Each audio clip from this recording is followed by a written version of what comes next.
Arratsalde-on guztioi, gaurkoan ere elkarrizketaren tartea irekiko dugu Hamaika Telebistan eta horretarako EH Bilduko legebiltzarkide Oihana Etxebarrieta daukagu gurekin. Ongi etorri, Oihana. Eskerrik asko. Bueno, bakite lurreratu berri zarela, baina Euskal Herrian bi egun hauetan ez da beste gairik eta lehenik eta behin horren inguruan galdetu behar dizut. Euskal finala izango dugu apirilaren 18an eta 60.000 Euskal Herritar bertara joango dira eta nolabait herri gisa ere harremanako lioztatzeko eta nolabait ez nazio eta herri marka egiteko ere izango da hitzordu bat. Bai, mira, justu esaten zenunarekin atzo hegazkinean harrapatu gintuen, orduan ez genekien ezer Bilbora lurreratura arte eta gero ikusi genuen ja iritsi ziren bere garaiko Euskal finalaren argazkiak, orduan ulertu genuen horri helduko geniola eta uste dut argazki horrek ere simbolizatzen duela, igual zer espero dezakegun ere partiduaz, gozatzeaz gain, egon daitekeela aukera bat, ez? Herri bezala agertzeko eta, seguraski zerresana emango du, gozatzeaz aparte ere hor mai gainean aldarrikapen asko egongo direlako eta, gertutik jarraituko dugu, zalantzarik gabe. Bai, eta herri honek albiste positiboak behar dituelako izan ere azken aldian izan ditugunak eta azken egunotan ere izaten ari garenak kezkagarriak direlako eta zalantzarik gabe horien artean gorriz markatu behar Zaldibarren gertatutakoa, hilabete igaro da, eta krisiaren gestioaz harago, oraindik ere azpimarratu den ere bai da, Joakin eta Alberto oraindik bertan lurperatuta daudela.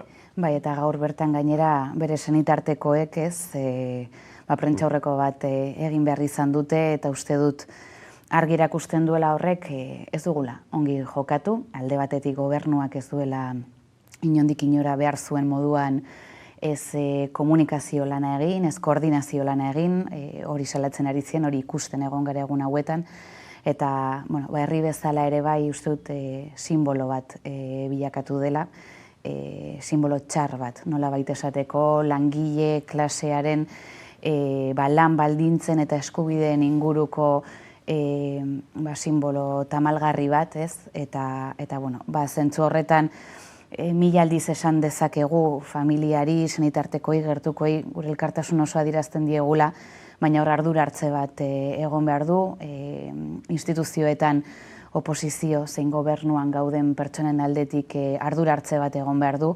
eta honek eskatzen ditu berehalako aldaketak, bai, langileen lan eskubide eta lan baldintzen inguruko alde batetik, eta beste alde batetik horrelako egoeren aurrean nola jardun, edo nola ez jardun behintzat ikasi dugulako, eta espero dezagun beste behin ere egin behar ez izatea, baina egin behar baldin bada, nola egin ikasi beharko genukerako. Bai, giza krisi bat, eskubideen krisi bat, ingurumenari daukionean beste krisi bat, baina nabarmen geratu dena ere bai da kudeaketa krisi bat egon dela. Bai, informazio arazo bat izan da hasieratik, informazio bai kanpora begira, baina baita ere barrura begira, ez? Eta hor dago koordinazioaren kontua. Gardentasunarekin jokatzen duzunean, mahai gainean datuak jartzen dituzunean, uste dut egiteko modu ezberdina daudela. Guk bere garaian adibide bezala jartzen genuen, ez? Donostin gertatutakoa uholdeekin, ezin da konparatu, egoera ezberdinak direlako, baina uste dut badagoela herritarrei gerturatzeko modu bat, gauzak informatzeko modu bat, eta gero sailen arteko koordinazio bat ere hor faltatu dela, eta beti zaila da, ez? Uste dut oreka hori mantentzea salaketarena egin behar duzulako, gauzak nola landu diren, baina aldi berean pertsonatzu daukaten minarekin ez jokatzea, eta uste dut hor oso tentuz jokatzen saiatu garela behintzat, eta salaketa horretan argi dago, argi eta garbi jarraitu beharko dugula markatzen protokolo arazoak egon direla, koordinazio arazoak egon direla, eta horrek bere eraginak izaten jarraitzen duela gaur egun, hilabete ostean ere bai. Gogorra izan da oso, diezazte honetan Joakin Beltranen zenidek kaleratutako horra, eta horrekin batera, eta aipatzen zenuenaren hildotik, bada beste elementu bat, eta berriro ez errepikatzeko bermeak eta kontrolak eta araudia gaurkotzea. Bai, hor, departamento ezberdina daude, baina argi dago osalanetik langileek dituzten lan baldintzen gaineko azterketak egiterakoan, kontrolak egiterakoan araudia zorroztu eta kontrolak zorroztu behar direla, eta tamalez hilabete honetan zehar beste langile batzuk hil egin dira beraien enpleguan zeudela, ez? Eta hori egun daukagun, uste dut, jendarte kapitalistaren islada dela, ez? Murriztea lan baldintzetan, murriztea segurtasunean, etekinetan irabazteko, eta hor norabide aldaketa bat behar dugula argi eta garbi geratzen da. Norabide aldaketa bat eskatuko duena berriro ere mugimendu feminista izango da, asteburu hontan, martxoaren 8 atarian gaudelako, eta errotik den aldatzearen leloak kaleratu du, hautatu du mugimendu feministak, eta berriro ere gorritz markatutako hitzordu bat atzean 11 aldarrikapenekin. Bai, eta beste urte batez ere eskatzeko eta exigitzeko askorekin, ez? Uste dut guri dagokigunean, ez? Ondo banatu behar direla espazioak, bata da mugimendu feministari dagokiona eta kalearen eta kontzientziazio sozialaren lanketa horri nolabait berari dagokio eta guk hortik ikasi eta edan behar dugu nolabait, eta gero guri dagokiguna, ez? Eta alde instituzionalago batetik uste dut guri dagokiguna dela, salatzea momentu honetan 4 urtez egon garela inolako aurrera pausurik eman ez duen gobernu batekin. Ez da egon inolako norabide aldaketarik, esaten zenun bezala errotik aldatzea da eskatzen ari dena, eta eske ez errotik, ez makillajean, rimel aldaketarik ere egin ez duen gobernu baten aurrean gaude, galdutako 4 urte izan dira, mai gainean zeuden erronka garrantzitsuak, besteak beste indarkeria matxistaren legea edo berdintasun legearen birformulaketa bat mugimendu feministarekin egitea ez du egin. Horretaz gain ere, soldata arrakalaz hitz egiten hasi zenen mugimendu feminista, hitz horiek bere egin, baina eduki zuztu dituen gobernu baten arrean gaude, soldata arrakala soilik bideratuz, enpleguaren alorrari begiratu gabe horren azpian eta hori bermatzeko zaintzen krisi bat daukagula, eta hori ere erdigunean kokatu behar dugula, bestela ez da aldaketarik egongo, etxeko langileen egoeraz hitz egin gabe soldata arrakala horren diagnostikoan. Esan nahi dut, leloak bere egiten ari den gobernu batekin topatu gaitezke, baina gero edukietan inolako aldaketarik proposatzen ez duena, eta hor borroka instituzional horretan gauden hori dagokigu hori mai gaineratzea eta proposamenak egiten jarraitzea. Bai, aldez aurretik lan eskubideen inguruan aritu zara, ointxe zaintza aipatu duzu, eta agintaldi honetan bereziki zaintzarekin lotutako hainbat borroka sindikal burutu dira, aipatzen zenuen eren hildotik, eta nolabait ere agintaldiak kalean markatu duten hildoak edo borrokak izan dira. Bai, hainbat adituk eta ikerlanek esaten dute krisi, alde anitzeko krisi baten aurrean gaudela, eta tartean zaintzen krisi bat bizitzear gaudela, demografikoki zartzen ari den gizarte batean gaudelako, eta zaintza bereziak eskatzen ditulako. Horrek ez du esan nahi, ez du bukatzen, pertsona guztiok gure bizitza prozesuan zehar zaintzaren beharra daukagula, ez? Orduan, horri erantzuten ez diogun bitartean, horri begiratzen ez diogun bitartean, ez da inolako aldaketarik egongo, zergatik, edo lan doakoaren gainean mantentzen jarraituko dugulako sistema, hau da, emakumeen jornada bikoitz, hirukoitz horren bizkar usten jarraituko dugulako, zeren bai esaten da gizonezkoek etxeko lanetan ordu gehiago ematen dituztela, baina gaur bertan Eustatek argitaratu dituen datuetan argi eta garbi ikusten da beruntza dijoan datu badela gainera, ordu kopuruak beruntza dijoa zela, eta ordu kopuruak aztertzen ditugunean, zeri eskaintzen zaion, handitu da apur bat aurren zaintzari dagokiona, baina helduen zaintzari dagokionen ez da inolako aldaketarik egon. Eta hor daukagu, alor garrantzitsu bat. Orduan, doko lana daukagu alde batetik, eta merkantilizatzen den momentuan, oso modu prekarioan merkantilizatzen den zerbait da prestigiorik ez daukan lanbide badelako, ez diogulako benetan daukan garrantzia aitortzen, baina hori gabe ez ginatekelako izango.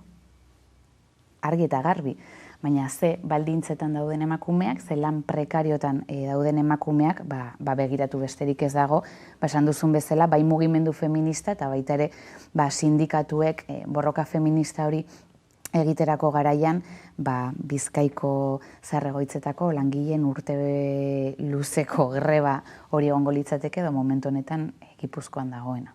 Bai, gainera zaintzaren esparruari dagokionean, aipatutako elementu horiei lotu behar zaion beste bat da, askotan lan edo erremuneratua denean ez dago kotizatua, emakumeen migranteek egiten dute, bereziki helduen kasuan, eta beste hainbatetan, inkluso geratzen da norbaiteko tragedia intimo baten baitan, familien baitako egoeren arabera. Bai, egun zaintza berezituak behar dituzten pertsonen ardura, etxeko edo familia giroan erresolbitzera bideratzen du gobernu honek, ez? Ez dago apenas inbertsiorik kalitatezko zerbitzu publikoetan. Jule Goikoetxeak beste hainbat ikerlarikerekin batera azterketa bat egin zuen, Euskal Autonomia Erkidegoko demokrazia patriarkala izena duena. Eta ez dut oso interesgarria dela horra agertzen diren datu ezberdinak. Eta, holako totxo bat, pare bat esalditan laburtzeko, beraiek aztertzen dute, bai ze merkantilizazio tasa ematen den zaintza alorrean, hau da, esku pribatuetara zenbat bideratzen den hau, eta Euskal Autonomia Erkidegoa erregimen mediterraneoarrak bezala 4-lauko merkantilizazioan dago. Hau da, tasa altuena eta horrekin negozioa egiteko almena ematen die batzuei. Eta horretaz gain, familiarizazio tasa aztertzen du, hau da, etxean erresolbitzean, bereziki emakumeak resolbitzean, ez zenbateko zama hartzen duten emakumeek. Hor, 3-lauean dago. Hau da, oso tasa altuetan topatzen gara, bai merkantilizazioarena eta bai familiarizazioarena. Horrek eragiten duena da, emakumeek asko aukera gutxiago izatea bestelako eremuetan garapen bat egiteko. Bestelako enpleguetan edo ambito sozial politikoan adibidez. Baina begiratzen baldin badiegu erregimen nordikoei merkantilizazio tasa baxuenak dituzte, hau da, zerbitzu publiko gehiago dira, eta horrek eragiten du aldi berean familiarizazio tasa baxuagoak egotea. Orduan, argi dago zein den norabidea, zerbitzu publiko eta kalitatezkoak behar direla, eta hor, kalitatezko enplegua sortu behar dela. Egun egiten ez dena, merkantilizatzearen bidez emakume konkretu batzuen eta are zaurgarriagoen bizkar uzten da, eta orduan, dirurik ez daukazunean, etxean resolbitzen saiatzen zara, alduzun moduan, etxeko langileen bidez. Eta beste azterketa batek, trabajadoras no domestikadasek egindako ikerlan batek erakusten du, EAE, Nafarroa, direla, 2 komunitate autonomoak, Europa mailan etxeko langile kontsumo altuena daukatenak. Eta uste dut, datu guzti hauek erakusten dutela oso norabide okerrean goazela, emakumeen lan doakoaren gain uzten ardura handi bat, eta hori ez denean emakume migratu, arrazializatu, pobretuen bizkar, prekarietatezko lanak uzten ari gara. Orduan, balorean jarri behar dugun lan bada, eta sektore publikotik regulatu, eta hortik lan merkatu duin bat sortu beharreko espazio bat izan behar du, zeren hau handitzera dijoan, eta tendentzia hori da, geroz eta zaintza gehiago beharko duen pertsonekin topatuko gara, gure jendartea sartzen doan heinean. Instituzioen paperaz ari zara, lehen ere araudiaz eta legislazioaz aritu gara, eta aipatuzu legegintzaldi honetan Eusko Jaurlaritzak ez duela aurrera pausurik eman. Galdetu nahiko nizuke Espainiako gobernuaren inguruan, izan ere abian jarri berri den esekutiboa da, eta aste honetan, denon ahotan egon da, CSI bezala ezagutu den legedi aldaketa hori, zer nolako irakurketa egin liteke? Egia da oraindik edukia bera ezagutzeko, geratzen zaigula, orduan uste dut hori esan beharra dagoela, horrelako proposamenak lasaitasunez, begiratu behar ditugula, eta beti gertatzen dena, martxoak 8-aren bueltan tendentzia handia daukagu, gauza oso ponposoak aurkezteko, eta gero, horren garapena nola egiten den ikusi behar da, baina, hau guztiek egiten duten zerbait da. Hori alde batera utzita, uste dut garrantzitsua dela oso gobernuaren ikuspuntutik eta boterean dauden pertsonen ikuspuntutik diskursoan bada ere norabide aldaketa bat egitea. Eta niretzako horrelako gaiak mahai gainean jartzea eta kontundentziaz esatea edo konsentimendua dago edo ez da onartutako harreman bat, uste dut horrelakoak tamalez esan beharran gaudela, bestela gertatzen dira ezagutu ditugun kasuak justizia lorrean adibidez, Iruñako talde bortxaketaren ostean ikusi genuen, epaiek beraiek nolako erakurketa egiten zuten, eta mugimendu feminista herria atera zen, esatera aski da, eta soilik bai lema beraiek ekarri zuten horretara. Orduan, uste dut horretan argi dagoela norabide aldaketa batzuk eman behar direla. Eta beste alde batetik ere bai, badago lelo hori, zeinetan esaten zen mozkor eta gauez ere etxera nahi dudan moduan heldu nahi dut, eta iruditzen zait oso beharrezkoa dela. Tamalez esan behar izatea hori, eta beste batzuk puritanismoaren eta ustezko osasunaren izenean lelo hori minusbaloratzera jo dute, eta uste dut badela garaia instituzioaren korse horiek apurtzeko, eta instituzioaren esateko modu txukun eta aseptiko horiek alde batera usteko. Zeren bai emakumeak mozkortzen gara, eta arazoa da emakumeak mozkortzen garenean erruduntzat jo izan zaigula gertatu zaigunaz. Emakumeak goizaldeko 5-etan, 6-etan, 7-etan, edo eguerdiko 12-etan gau pasa erraldoi baten ostean etxera bueltatu garenean gertatu zaigunaren ardura edo gertatu denaren bortxaketen ardura gure gain jarri dela. Eta bai uste dut instituzioetan egon gaitezken pertsonok badela garaia diskurso aldaketa bat egiteko, badela garaia enkorsetatutako hitzak alde batera usteko, eta ni gustoko dut ministeritza batek esatea baietz emakumeak ere bai mozkortzen garela, noski baietz, eta ez da gure errua gertatzen denaz, eta norabide horretan edo zentzu horretan emakume ministra honen kontra bereziki, Montero anderearen kontra egiten ari den kanpaina guztia eta bere sailaren kontra egiten ari den kanpaina guztia argi dago dela feminismoaren kontra, emakumeon kontra egiten den kanpainaren beste agerkari bat, orduan uste dut hor argi eta garbi batu behar ditugula indarrak gure desberdintasun guztien gainetik, zen seguru nago legea aztertzen dugunen eukiko dugula esateko asko, baina horren aurrean batu egin behar garela eta esan baietz emakumea garela, izaera anitzekoa garela, eta bai, mozkortu egiten garela ere, bai, beste guztiak bezala.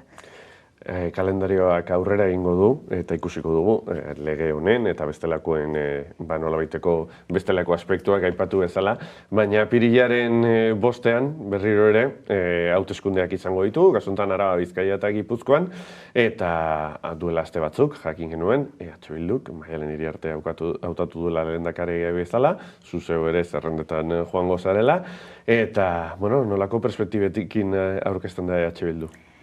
Ilusio handiarekin, nik uste dut oso pozik gaudela maila pertsonal eta politikoan urte hauetan legebiltzarren egin dugun taldeaz.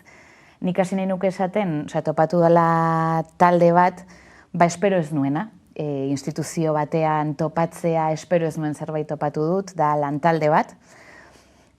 Hau da, talde bat, elkar lanerako, elkar babesteko, zaintzeko preste egon dena, eta lankidez gain lagun handiak egin ditu dela bertan, eta elkarrengandik asko ikasi dugun talde bada, elkarrentzuteko prestutasun handia izan duena, eta niretzako bagian alor feministatik etortzitezken gaiak mai gaineratzeko ardura izan dudan pertsona izan naiz bereziki, baina topatu dut jende mordo bat oso prezegoena entzuteko eta inkluso bere ikuspuntuak ere bai emateko eta aberastasun handia egon dela horrez eta elkar utzi diogula bakoitzaren gaietan sartzen eta uste dut hori garrantzitsua dela, ez dela norbaitena, ez dela elkarrekin osatzen dugun zerbait. Ordan oso pozik egindako lanarekin, oso pozik talde horretako jende bat mantentzen dela hurrengorako eta uste dut horrek ematen diola egindako lanari aitortza eta jarraikortasun emateko aukera bat, eta oso pozik ere etorriko diren bestelako pertsonaek ere karpen handia egingo diotelako horri. Ordan ni ilusionatuta talde honekin aurrera egitea eta ilusionatuta ere bai Maialenekin aurrera egiten jarraitzea uste dut oso adoreaz gain, ez dakit, generosidade handiarekin eman ziola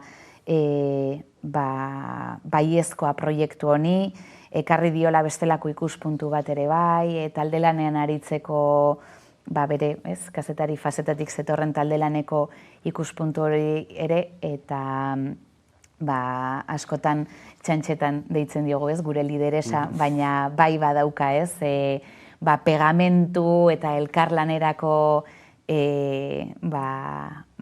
gogo eta nahi hori ilusioarekin, irribarre handi batekin, oso ondo pasatzen dugu ere bai, ez dut hori garrantzitsua dela. Orduan gogotsu eta esperantzarekin hori transmitituko dugula, jendea ilusionatuko dela, zen horretarako garaia dela uste dut ilusionatzeko, gauzak beste modu batean egin daitezkela sinisteko, grisetik kolorera pasatu gaitezkela, eta Euskal Herria Bildu hori dela aniztasuna, dela elkarlana, dela elkarren beharra, eta jakitea legebiltzarran egon daiteken taldea ez dela oro jakilea, ez dela guztirako prest bai, baina guztirako jakituna ez. Eta horretarako elkarlan egin behar dugula, herri mugimenduekin, elkarlan egin behar dugula adituekin, Euskal Herrian daukagun jakintza guzti hori bideratu behar dugula eta espero dugu kontagiatu daitekela ilusio hori, ez? Lehen aipatu dituzu instituzioen korseak eta daukagun ikuspegi ertzi eta serio, rigido hori. Imaginatzen dut ere, 4 urte hauek ere izan direla master bat, lurzoru bat bigarren legegintzaldirako eta baita ere sorpresa positiboak eramateko eta aipatutako ikuspegi desberdinen arteko elkar trukaketa horretan ere ikasteko eta perspektibak ere aberazteko. Bai, egia esan nik askotan esaten dut, kasi 2 urte behar izan dituen ulertzeko oso ondo nola funtzionatzen duen espazio horrek, zer espero den, ez? Gutaz nola lan egin dezakezun, jendaurrean hitz egitea ikasten duzu, negoziatzera ikasten duzu, desberdinen artean hitz egitera, taldea egitera, hor gauza pilo bat eta gogorra da oso, instituzioan niretzako oso gogorra da askotan molde batzuk ez ditualako konpartitzen eta saiatzen zara apurtzen, baina zailtasuna daude askotan, ez? Hori apurtzeko, baina hor gaude, horretan saiatzen gara, baina gero aldi berean ere niretzako privilegio bat da legebiltzarkide izatea 2 arrazoiengatik. Bata da, legebiltzarrera etortzen direla herri mugimendu pilo bat, aditu pilo bat, batzorde ezberdinetan edo legeen prozesu ezberdinetan beraien iritzi ematea. Ordan askotan, nire aurreko fazetan, ez? Haien hitzaldiak entzutera joeten nintzen jendea, hor eduki dut. Hor eduki dut eta galdetu ahal izan diot zuzenean eta ikasi dut. Eta etorri dira ni lan egiten nuen tokira nolabait, ez? Eta hori privilegio bat da niretzako. Asko ikasi dut. Bereziki hori, kanpotik etortzen den jendea bere ikuspentuarekin asko zabaltzen dizulako. Eta bigarren privilegioa nolabait, saiatzea hori guztia politika konkretuetara eramaten, ez? Eta agian batzutan ez dugu asmatu formulak bilatzen edo, baina hori lantzen saiatzea, herri mugimenduko jendearekin lantzea izu hau pentsatu dut, nola ikusten duzu, elkartruke hori eta hori da ikaragarria. Eta ikasi dut gai askotaz, igual, borein arte, aurretik bilgune feministan nengoen, ez? Eta etxeko langileen inguruan lanean ari ginen, baina parlamentuan 4 urte hauetan etxeko langileen inguruan pilaten dut lan, eta haiekin izugarri ikasi dut. Eta hori guztia eramaten dut, niretzako, ez, gerorako, ez dakit, bizitza ikusteko beste modu bat eskaintze dizulako. Eta ez dakigu, apirilaren 5ean zer gertatuko den, apirilaren 6 ere iritsiko da, dago alternatibarik, EAJ-rekiko alternatibarik? Bai, badago, eta uste dut demostratu dugula gobernatzeko beste modu batzuk eskaintzen ari garela dagoeneko, Orereta, Durangon, Galdakaon baditugu aliantzetan oinarritutako gobernu ezkertiar eta progresistak, eta uste dut hor demostratzen ari garela zer den zaintza erdigunen jartzea, zer den herritarrekin batera lan egitea, eta herritarrengandik gertuen dauden instituzio horietako jakintza guztia ere eraman dezakegu beste toki batzutera. Gipuzkoako Foru Aldundira eraman genuen ere bai, eta uste dut hor lan handiak egin zela, niretzako adibidez kanpotik ezagutu nituen momentu horretan, baina bai politika sozialei dagokienean edo politika feministei dagokienean izugarrizko lan egin zen, eta aukera daukagu Euskal Autonomia Erkidegoa, Bizkaia, Gipuzkoa eta Arabako biztanleen bizitza bestela erdigunera eramateko, beste modu bateko politikak egiteko, eta txikitik handira asko aportatzeko daukagula uste dut, demostratu dugulako badakigula elkarlanean aritzen, bestelako eragile, bestelako korrontekin aritzen, badakigu guk ere, barruan daukagun aberastasun hori ere bai, beste modu batean kudeatzen, eta hori, Araba, Bizkaia eta Gipuzkoako gobernuak ere merezi du, bestela gobernatua izatea, merezi du, bestelako politikak ere bai erdigunean kokatzea, eta uste dut Euskal Herria Bildu horretarako prest dagoela eta egin dezakela. Azken egunotan, alduko lehendakari gai, Miren Gorrotxategiren hainbat adierazpen entzu ditugu, esan ez apirilaren 6an egingo duen lehenengo Maialen Iriarte eta Idoia Mendiari deitzea dela. Nola ikuste dituzue halako adierazpenak eta bereziki 2020 hontan hori egikaritu daiteke edo 2023ra begirako nolabaiteko giroa sortzen ari da? Nik uste dut egikaritu daitekela zalantzari gabe, kontua da eduki ez hitz egin behar dugula, ez dela bakarrik, honekin eta besterekin hitz egingo dut, da eduki ez, eta seguru nago gauza askotan konpartituko ditugula, baina argi dago Alderdi Sozialistak azken urteetan demostratu duela bere ezkertiar fazeta hori alde batera utzi duela, EAJ-rekin akordioak instituzio guztietan blindatzeko aukeraren aurrean, ez?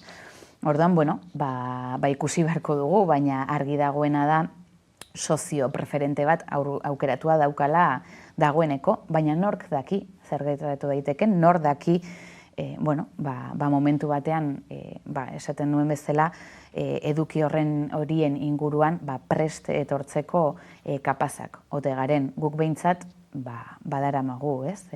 Denbora bat hori mahai gaineratzen, uste dut, Euskal Herria Bildun ere saiakerak egin izan direla, egiten ari garela ere, bai, ez dugulako ahaztu behar, ez, askotan itxi egiten gara edo gauzak konpartimentuka begiratzen ditugu eta begiratzen dugu EAEko gobernua zerbait isolatua balitz bezala eta konturatu behar gara territorio konkretu batean dagoeneko hor logika politiko batzuk garatzen ari direla eta ibilbide batzuk ikusten ari garela, ez? Orduan, esan dudan bezala, egin daiteke, egiten ari garelako dagoeneko, udaletxe batzuetan, eta ikusi beharko dugu esan bezala, eduki horien gainean, ados etortzea lortzen dugun, argi dago guk horretarako prestutasuna daukagula, guk argi ditugu, ez? Zeintzu dien gure lerroiek eta ezagutu beharko genuke, ez? Bestek zer proposatzen duten.